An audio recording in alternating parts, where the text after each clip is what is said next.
तर स्वागत आहे मित्रांनो पुन्हा एका नवीन व्हिडिओमध्ये। तर आम्ही आता आहोत LTT वर म्हणजेच लोकमान्य टिळक टर्मिनस मुंबई आणि मागे ही गर्दी बघा, ही गर्दी फक्त तिकीट साठी आहे।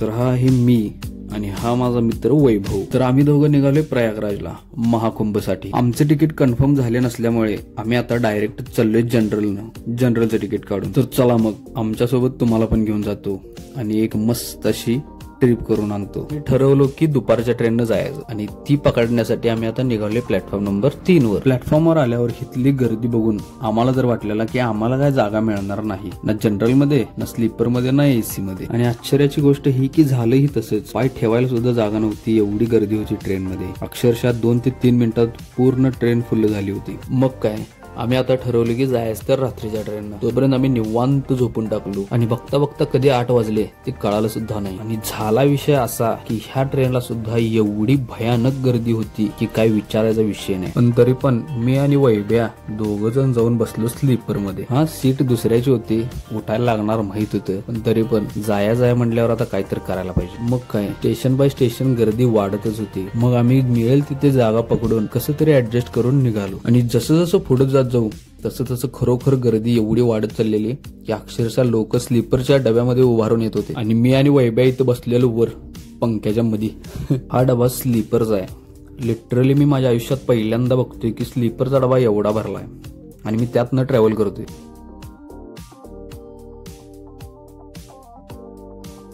फायनली आम्ही पोहोचलोय प्रयागराज जंक्शनला आणि तिथं त्याच्यात डबल गर्दी। पोलिसांनी एवढं भारी नियोजन लावलेलं की आम्ही एकदम व्यवस्थित स्टेशनच्या बाहेर पडलो। मग काय तिथून जी डायरेक्ट रिक्षा पकडली ते डायरेक्ट अरियल घाटलाच पोहोचलो।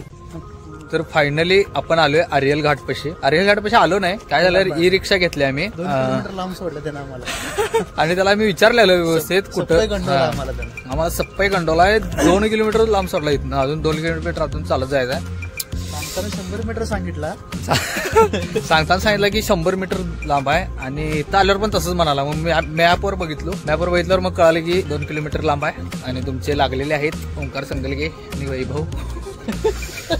एकतर बोलायला नाही, हिट झाल्या चालायचं। चला आता आलोय, बघूया आता पुढे कसं काय काय होते काय नाही, अजून आम्हाला पण काय माहित नाही। ठीक आहे चलो। तर सध्या आम्ही अरियल घाटला न जाता आम्ही चाललोय पिपा पूलवरून त्रिवेणी संगमला, कारण आम्हाला आत्ताच कळाले की उद्या महाशिवरात्री आहे, त्यामुळे बोट सगळ्या बंद आहेत आणि आम्ही बोटनं त्रिवेणी संगमला जाऊ शकत नाही। त्यामुळे आम्ही आता बाय रोड चाललोय, पिपा पूलवरून जाणार, त्रिवेणी संगमला जाणार आणि तिथनं स्नान करून परत बडे हनुमान मंदिरला आणि नागवासुकी मंदिर तिकडं जवळ आहे, तर आपण तिकडं स्नान करून तिकडच्या तिकडे जाणार। सध्या एक 5 ते 6 किलोमीटर आम्हाला चालायचं आहे आणि आम्ही चालत चाललोय पण असं काहीतरी विषय आहे।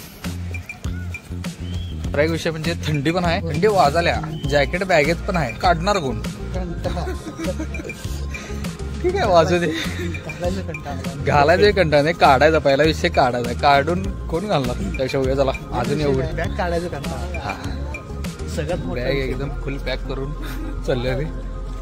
तर ठीक आहे चला जाऊया, दमले करत तर थोडं 5-6 किलोमीटर काय लय नाही आपल्यासाठी।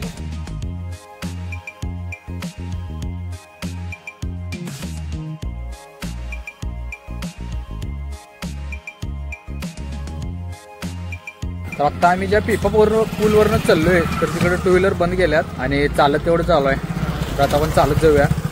एक चांगला आहे, गाडी घेतली नाही आम्ही। असं जर 2 व्हीलर करायचं झालं तर एका 2 व्हीलरला 400 रुपये, म्हणजे दोघांना बसून घेऊन जातात त्याने। पण तिथे जाऊन तर काय करायचं आता एवढ्या रात्रीचं, आता 12 वाजतात, तिथे जाऊन अजून म्हणजे आम्ही निवांत चालले जायचं, पहाटे आंघोळ करणे आणि तिकडच्या तिकडे गोळी होणे, विषय संपला। काय करावं माझं मला कळण झाले, म्हणजे आमचं आम्हाला कळण झाले। निघणार होतो 22ला 23ला 23-24 गेला, 25ला निघलोय, 25ला ना 24ला म्हणजे 24ला काय 11 वाजता निघले रात्री, 1 तास आधी, म्हणजे 25ला निघल्यासारखंच आहे। 25ला निघून 25ला ज्या ट्रेनने येणार होतो ती ट्रेन चुकली, आले दुसऱ्या ट्रेननं। बसायला जागा नशिबाने मिळाल्या, गर्दी होती ढेगभर, तुम्ही बघितला मगाशी, पण आम्ही व्यवस्थित बसून आलो, झोपून आलो व्यवस्थित आणि तब्बल 22 तासांचा प्रवास झाला। बरोबर असं वैभव सगळं म्हणाला, पण आता काय अवघड आहे ना सगळं। चला जाऊया बघूया कसं काय काय होते विषय। The next day. तर रात्री विषय काय झाला, रात्री आम्ही गेलेलो तिकडे पिपा पूलकडे आणि सगळेच पूल बंद केलते काल रात्री. सगळेच आम्ही नाही म्हटलं तर एक 3 पूल फिरलो रात्री. नाही म्हटलं तर एक निवांत 10 किलोमीटर तर असंच फिरलंय. शेवटी सगळं बंद झाल्यामुळे आता सकाळी स्नान करायचं या हिशोबानं आता टेंट घेतलेला आपण रात्रीच आणि मिळाला आपल्याला सगळं आमचं सामान, ब्लँकेट व्यवस्थित एकदम मस्त सोय होती. आणि किती मिळालं माहिती आपल्याला? किती मिळालं बाबा? 500 रुपये. जुगाडू मेंबर. आणि नॉर्मल कितीला असते? 3000.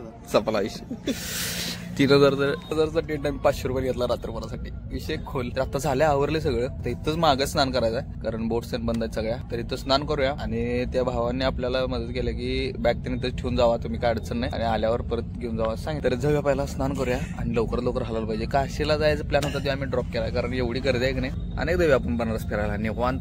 तर आता जर निघूया इथनं. आता आपण आलोय इथं स्नान करायसाठी आणि गर्दी तुम्ही बघू शकताय. आत्ताच एवढी गर्दी आहे, अजून गर्दी वाढत जाणार. मला स्नान करूया आणि जाऊया पाहिजे. चला.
तर फायनली आपलं गंगास्नान झालेलं आहे आणि डुबक्या पण मारलेलो आहे आणि एक नंबर असा झाला आहे. इथं जिथं आम्ही आलो आहे तिथं गर्दी नाही आहे, काय नाही आहे. एकदम मस्त असं व्यवस्थित सगळं झालं आमचं स्नान ते. आणि आता आवरूया आणि जाऊया, आता पुढचं नियोजन लावूया. आणि इथला एकदा नजारा दाखवतो बघा तुम्हाला.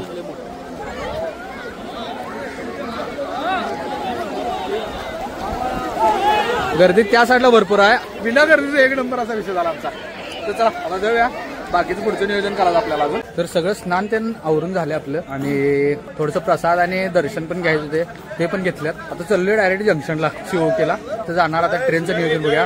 बुकिंग आमचं रात्री 1 वाजताच आहे, पण अजून सीट कन्फर्म झालेलं नाही. त्याच्या आधी काही नियोजन झालं तर डायरेक्ट घुसायचं, नसेल तर जाऊन बघायचं काय काय होते. आता इथं आम्ही काल जिथं आम्हाला सोडलेले घाटाच्या जवळ, तिथं रिक्षा बघायला चाललोय. इथनं रिक्षा बघणार, डायरेक्ट जाणार. काशीला जायचं नियोजन होतं पण गर्दीत इम्पॉसिबल आहे सध्या. पण काय विषय नाही, बनारसला आपण यायला लागणार आहे एकदा. बनारस वाराणसी आपली ट्रिप 100% होईल. असलं खरोखर सांगतो बघायसारखं आहे. आणि जे काल इथं आल्यापासून जी वाईब शेवट आहे, यायला लागणार परत इकडे. येणार तर आहेच, लवकरच येऊ, तुमच्यासोबतच यायचं आपल्याला. चला आता जाऊया डायरेक्ट स्टेशनवर. कंटाळून नाही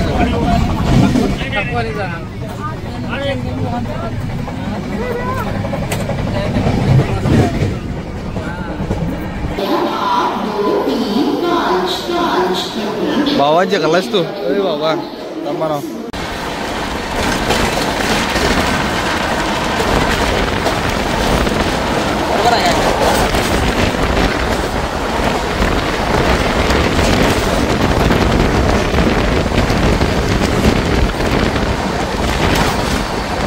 The next day. विषय काय आहे, आम्ही आता आलोय मुंबईत. तिथनं रिक्षानंतर काय झालं ते मी सांगतो थोड्या वेळात.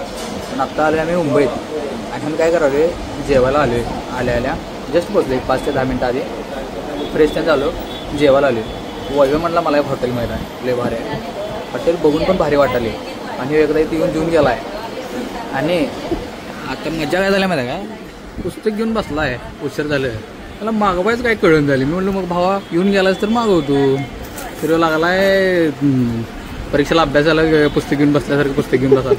पेपर द्यायचं नाही भावा, ऑर्डर करायचा काय तर. सापडलं झालं तर काय. आता पहिला जीव आपण विषय लय मोठा झाला आहे. लय काय झाले सांगतो बसून निवांत जरा. मला भूक लागली, जेवतो, जेवून मग आपण बोलू निवांत. चला. मागवायचं का. आणि अजून पोरगे येड्यागत करते, मागवायचं काय कळून झाली म्हणते. अजून माझं हॉटेलचं एवढं आहे.